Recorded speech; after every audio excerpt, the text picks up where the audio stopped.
दोस्तों, प्रयागराज की इस घटना ने पूरे देश को हिलाकर रख दिया था। दोस्तों, इस सच्ची घटना को सुनने के बाद आपके भी रोंगटे खड़े हो जाएंगे जब एसपी मैडम कुंभ मेले में साध्वी बनकर पहुंची। उनके साथ कुछ साधुओं ने छेड़छाड़ की। फिर एसपी मैडम ने जो किया, इसे सुनकर आपके भी रोंगटे खड़े हो जाएंगे, क्योंकि दोस्तों, यह घटना कोई साधारण घटना नहीं थी। जब यह घटना कुंभ के मेले में घटी, तब इस घटना की चर्चा पूरे प्रयागराज में हुई। दरअसल दोस्तों, यह घटना घटी थी 10 जनवरी 2025 को। जब कुंभ मेले की शुरुआत चल रही थी, तभी प्रयागराज में रीना वर्मा नाम की एसपी साहिबा कुंभ मेले की व्यवस्था देख रही थी। क्योंकि एसपी साहिबा को मुख्य पद इसीलिए दिया गया था ताकि वह कुंभ में हो रही सारी हलचल का अच्छे से निरीक्षण कर सके और सारी व्यवस्था करवा सकें। दोस्तों, इस घटना को शुरू करने से पहले आप सभी हमारे चैनल को सब्सक्राइब अवश्य करें और इस घटना को सुनने के बाद हमें कमेंट बॉक्स में अपनी राय जरूर बताएं कि क्या एसपी मैडम ने उन साधुओं के साथ जो किया वह सही था या गलत। दोस्तों, दरअसल रीना वर्मा उत्तर प्रदेश के एक छोटे से गांव की लड़की थी। उसने अपनी मेहनत और अपनी लगन से इस मुकाम को हासिल किया था। दोस्तों, रीना के माता पिता बहुत गरीब थे। रीना के माता पिता एक मिल में मजदूरी का काम करते थे और उन्होंने वही काम करके अपनी बेटी को एसपी बनाने में पूरा सहयोग दिया और आज रैना जो भी है वह अपने माता पिता की बदौलत है। दोस्तों, रीना बहुत ही कर्मठ एवं करुणामयी लड़की थी। रीना हमेशा अपने कार्य के प्रति समर्पित रहती थी। जब उसे कुंभ मेले की निगरानी की जिम्मेदारी दी गई, तब रीना को खुद के ऊपर बहुत गर्व महसूस हुआ, क्योंकि दोस्तों, यह जो कुंभ मेला था, यह साधारण मेला नहीं था। इस कुंभ मेले में लगभग 40 से 50 करोड़ लोगों का आने का संभावना थी और इस वक्त रीना को ऊपर जो जिम्मेदारियां सौंपी गई थीं, वह जिम्मेदारियां कोई आसान नहीं थीं। लेकिन रीना अंदर ही अंदर बहुत खुश थी, क्योंकि उसे इस महान काम को करने का सौभाग्य मिला था। दोस्तों, रीना हिंदू थी और उसकी हिंदुओं के प्रति, हिंदू धर्म के प्रति बहुत आस्था थी। रीना बचपन से ही सुबह रोजाना मंदिर में जाकर पूजा करती थी। पंडित जी के पैर छोटी थी और रीना ने एक गुरुजी बनाए हुए थे जिनका नाम महंत रामदास जी था। वह उन गुरुजी को भी बहुत पूजती थी और वही गुरुजी उस वक्त कुंभ के मेले में भी आए थे। रीना उनके आश्रम में भी जाती है। अब दोस्तों, दरअसल हुआ यह था कि जब रीना की ड्यूटी कुंभ के मेले में लगी थी, तो रीना सुबह शाम रोजाना कुंभ के मेले में चक्कर लगाती थी और वहां की व्यवस्था देखती थी। लेकिन एक दिन दोस्तों हुआ यह था कि रीना अपने ऑफिस में बैठकर जब कैमरे से कुंभ मेले की निगरानी कर रही थी, तब उसने देखा कि गंगा नदी के घाट के किनारे कुछ हलचल हो रही थी। मानो ऐसा लग रहा था जैसे वहां पर कुछ गलत काम हो रहा हो। तब एसपी मैडम यानी कि जो रीना थी, उसने कुछ दारोगाओं को उस घाट के किनारे फोन करके पहुंचाया। जब वह दरोगा वहां पर पहुंचे, तो वहां पर कोई भी नहीं था और ऐसी कुछ भी घटना नहीं हो रही थी जो गलत थी। तब दरोगा ने ऑफिस में फोन करके जब एसपी मैडम को सारी बात बताई, तो एसपी मैडम समझ गई थी कि उनका सिर्फ भ्रम था। वहां पर कोई हलचल और कोई घटना नहीं घटी है। दोस्तों, कुंभ के मेले की शुरुआत ही हो रही थी और बाहर से लोगों का आना जाना भी शुरू हो चुका था।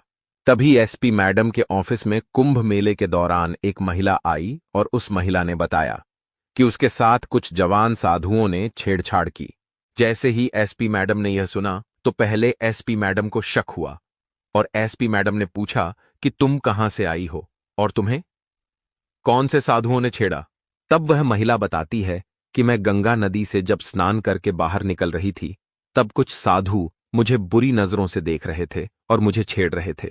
अब दोस्तों, जो रीना थी वह तो हिंदूवादी थी और हमारे सनातन धर्म को वह बहुत अच्छे से मानती थी। तब रीना को यकीन नहीं होता है उस औरत की बात पर, क्योंकि रीना साधु संतों में बहुत आस्था और बहुत विश्वास रखती थी। दोस्तों, रीना जिस गांव से निकली थी, उस गांव में जब भी कोई साधु संत आता था तो उसका स्वागत बहुत बेहतरीन तरीके से होता था और रीना हमेशा से ही पारंपरिक और भारतीय लोगों के प्रति, साधु संतों के प्रति बहुत ही करुणामयी थी। अब दोस्तों, जब वह महिला यह सब आकर एसपी मैडम को बताती है, तो एसपी मैडम को यकीन नहीं होता है। एसपी मैडम उस महिला को कहती है कि कोई बात नहीं, आप रिपोर्ट लिखवा दीजिए, मैं जल्द से जल्द इसकी जांच करती हूं और आपके साथ जिस भी साधु ने छेड़छाड़ की उसके प्रति मैं कार्रवाई करती हूं। वह महिला रिपोर्ट लिखवाकर चली जाती है। दोस्तों, दूसरे दिन फिर एक और महिला एचपी मैडम के पास आती है और वह भी इसी घटना का जिक्र करती है। तब एसपी मैडम सोचती है कि कल भी एक महिला आई थी और उसने भी यही एफआईआर लिखवाई। आज भी यह महिला आई है और वह भी यही बोल रही है कि उसके साथ कुछ साधुओं ने छेड़छाड़ की। अब दोस्तों, जो एसपी मैडम थी उनका शक अब यकीन में बदल रहा था, क्योंकि अगर एक महिला आती तो हो सकता है कि उस महिला का कुछ भ्रम हो। शायद साधु संत भी वाहन आते हो तो उस महिला को ऐसा गलत लगा हो। लेकिन जब दूसरी महिला भी आकर वही चीज बताती है तब एसपी मैडम थोड़ी सी सचेत हो जाती है और सतर्क हो जाती है। एसपी मैडम उस महिला को लेकर घाट पर पहुंचती है और उस महिला से बोलती है कि बताओ, कौन साधु थे और कौन तुम्हें छेड़ रहे थे और कौन तुम्हें बुरी नजर से देख रहे थे। तब जब वह महिला बोलती है कि अभी तो वह साधु यही थे, पता नहीं अभी कहां चले गए। जब यह सुना तो एचपी मैडम बोली कि कोई बात नहीं, यही कहीं होंगे, हम थोड़ा सा उन्हें ढूंढते हैं। अब दोस्तों, जब तक वह महिला और एसपी मैडम थाने से घाट पर आ रहे थे, उसके बीच में वहां से साधु चले गए थे।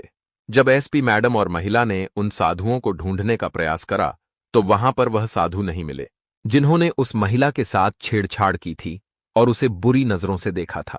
अब दोस्तों, उस महिला की रिपोर्ट लिखकर एसपी साहिबा उस महिला से माफी मांगती है कि माफ कीजिए, मेरी वजह से, हमारी वजह से आपको यहां पर जो असुविधा हुई है उसके लिए हम माफी मांगते हैं। तब वह महिला बोलती है कि अरे मैडम, इसमें आपकी क्या गलती है, वह साधु थे जो हमें छेड़ रहे थे, आप माफी मत मांगिए।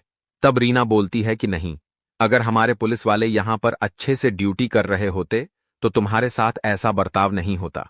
तब एसपी मैडम उस घाट पर कुछ दरोगाओं को बुलाते हैं और उनकी ड्यूटी वहां पर लगाते हैं। दोस्तों, अब जब दरोगा थे तो वह साधु उस घाट पर नहीं आ रहे थे। वह साधु दूसरे दिन दूसरे घाट पर जाते हैं और वहां पर भी कुछ महिलाओं के साथ छेड़छाड़ करते हैं। तब वह महिला वापस एसपी साहब के पास जाकर रिपोर्ट लिखवाती है। अब जो रीना थी उसका दिमाग घूम जाता है और वह सोचती है कि आखिर यह साधु है कौन, क्योंकि हमारे धर्म में तो साधुओं को बहुत पवित्र माना जाता है और हमारे साधु हमारे गुरुजन हैं, हमें महिलाएं और धर्म का सम्मान करना सिखाते हैं। फिर यह साधु कौन है जो महिलाओं के साथ छेड़छाड़ कर रहे हैं? तब जो एसपी साहिबा रहती है वह दिमाग लगाती है और वह खुद साध्वी बनकर उस महाकुंभ मेले में घूमने लग जाती है, क्योंकि अगर रीना पुलिस के भेष में जाती तो हो सकता था कि वह साधु जो महिलाओं को छेड़ रहे थे वह सतर्क हो जाते। लेकिन एसपी मैडम दिमाग लगाती है और एसपी मैडम साध्वी का भैंस लेकर कुंभ मेले में पहुंचती है। जब वह कुंभ मेले में पहुंचती है तो वहां पर बहुत सारे साधु थे। कुछ जवान साधु थे, कुछ बुजुर्ग साधु थे, कुछ बच्चे थे, कुछ बड़े बड़े वशिष्ठ गुरुजन भी थे। अब दोस्तों, जब सप मैडम यह सब देखती है तो सप मैडम को ऐसी कुछ हलचल नहीं दिखाई देती है जो गलत हो। दूसरे दिन सप मैडम पुनः साध्वी का भेष लेकर दूसरे संगम पर जाती है। जब वह दूसरे संगम पर पहुंचती है तो कुछ नौजवान साधु थे जो वहां पर बैठे हुए थे और आने जाने वाली महिलाओं के साथ छेड़छाड़ कर रहे थे। आने जाने वाली महिलाओं को बोल बोलकर परेशान कर रहे थे। जब एसपी मैडम भी वहां से गुजर रही थी तब उन नौजवान साधुओं ने एसपी मैडम के साथ भी छेड़छाड़ की, लेकिन एसपी मैडम उस वक्त कुछ नहीं बोली और वह चुपचाप घाट की ओर निकल गई। जब एसपी मैडम पुनः उस घाट से निकलकर मेले की तरफ आई तब पुनः उन साधुओं ने एसपी मैडम के साथ छेड़छाड़ की।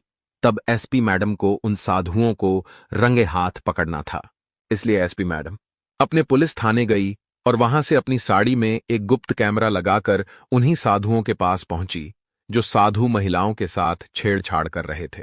जब वह एसपी मैडम उन साधु के पास वापस पहुंची तो वह साधु बोले, है औरत, तुम यहां पर वापस क्यों आई हो? जाओ, आगे जाओ, हमारे सामने मत खड़ी रहो।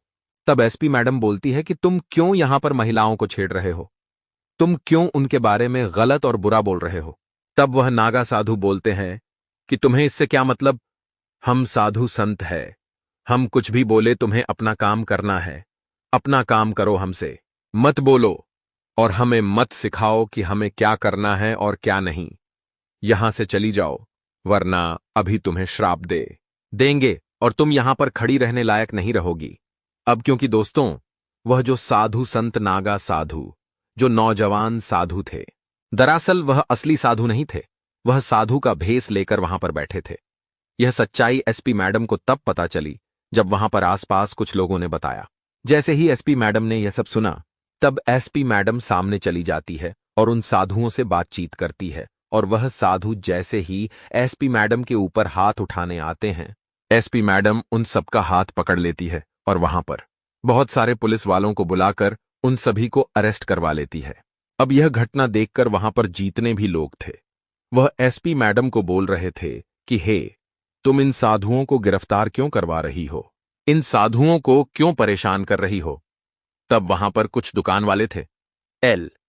वह दुकान वाले बोल रहे थे कि ये साधु असली साधु नहीं है, ये नकली साधु बनकर कुंभ मेले में आई बहन बेटियों और महिलाओं के साथ छेड़छाड़ कर रहे हैं। जब उन साधुओं की पोल खुली तो वहां पर जितने भी दर्शनार्थी थे, जितने भी लोग कुंभ मेले का दर्शन करने आए थे, वह सब उन साधुओं को मारने के लिए आगे बढ़ रहे थे। लेकिन वहां पर जो एसपी साहिबा थी, उन्होंने उन सब लोगों को रोक दिया और पुलिस के हाथों अरेस्ट कराकर उन सभी साधुओं को मैडम थाने में लेकर गई।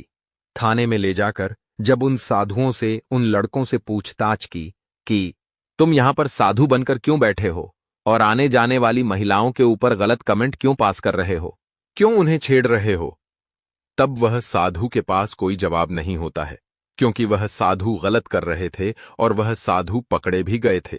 अब बहुत देर पूछताछ करने के बाद जब साधु सच नहीं बताते हैं, तब एसपी मैडम क्नॉइस उन सभी साधुओं को जेल में बंद करके उनके लाठियों से पिटाई करती है, क्योंकि उन्होंने बहुत सारी महिलाओं के साथ छेड़छाड़ की थी। एचपी मैडम बोल रही थी कि आखिर तुम क्यों अपने ही धर्म का नाम खराब कर रहे हो, आखिर क्यों अपने ही धर्म को बदनाम कर रहे हो।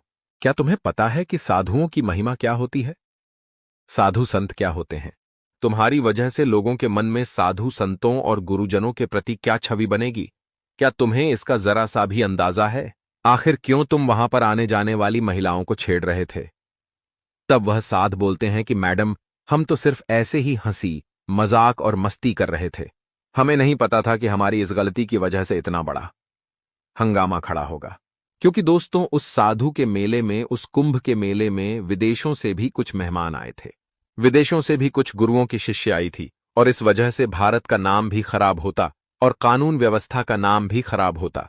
क्योंकि अगर एसपी साहिबा समय रहते सतर्क नहीं होती और इन सब साधुओं को रंगे हाथ नहीं पकड़ते, तो इस वजह से जो हंगामा खड़ा होता वह पूरे देश को हिला देता।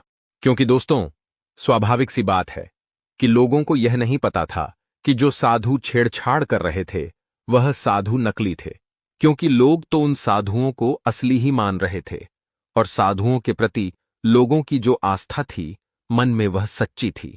और अगर यह भांडा फूटता तो फिर जितने भी महान साधु थे उनकी भी छवि खराब होती, और उस मेले में जितने भी बाहर से लोग आए थे वह लोग भी साधुओं के प्रति सम्मान नहीं दिखाते।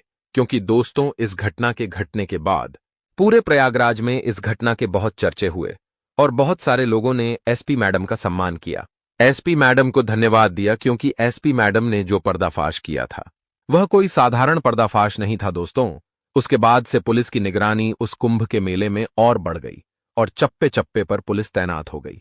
कुछ पुलिस गाड़ियों से कुंभ मेले में घूमती, कुछ पुलिस घोड़ों से कुंभ मेले में घूमती, तो कुछ पुलिस पैदल घूम रही थी। बहुत सारी पुलिस, लगभग बाहर से 5 से 10 हजार पुलिसों का जमावड़ा उस कुंभ मेले में बुलाया गया और एसपी मैडम को और भी बड़ी उपाधि दी गई। अब एसपी मैडम के नीचे लगभग 10 से 15 हजार पुलिस वाले काम कर रहे थे। और जब एसपी मैडम के माता पिता ने इस घटना के बारे में सुना और यह सुना कि मेरी बेटी ने कुंभ के मेले में बहुत अच्छा काम किया है, तो उनकी भी आंखें खुशियों से भर आईं। और दोस्तों, एसपी मैडम ने गांव से अपने मां बाप को भी कुंभ मेले के दर्शन करने के लिए बुला लिया। दोस्तों, एसपी मैडम अपने माता पिता को कुंभ के मेले में अच्छे से दर्शन करवाए, एक एक साधु संतों से मिलवाया, और एसपी मैडम अपने गुरुजी के पास भी अपने माता पिता को लेकर गई और उनका आशीर्वाद लिया। और जो एसपी मैडम के गुरुजन थे, जो कुंभ मेले में आश्रम में बैठे थे, उन्होंने भी एसपी साहिबा का सम्मान किया पूरे अखाड़े में। एसपी साहिबा को माल्यार्पण किया और एसपी साहिबा की वाहवाही की। तो दोस्तों, इस घटना को सुनने के बाद आपको क्या लगता है कि जो एसपी मैडम ने किया था उन साधुओं के साथ, वह सही किया या गलत? दोस्तों, हमारे चैनल को अगर आपने अभी तक सब्सक्राइब नहीं किया है तो चैनल को सब्सक्राइब करके हमसे फिर जुड़ जाइएगा और हमारी वीडियो को लाइक कर दीजिएगा। और इस घटना के बारे में आप अपनी राय कमेंट बॉक्स में अवश्य दीजिएगा। आप अपना राय कमेंट बॉक्स में अवश्य दाजिएगा।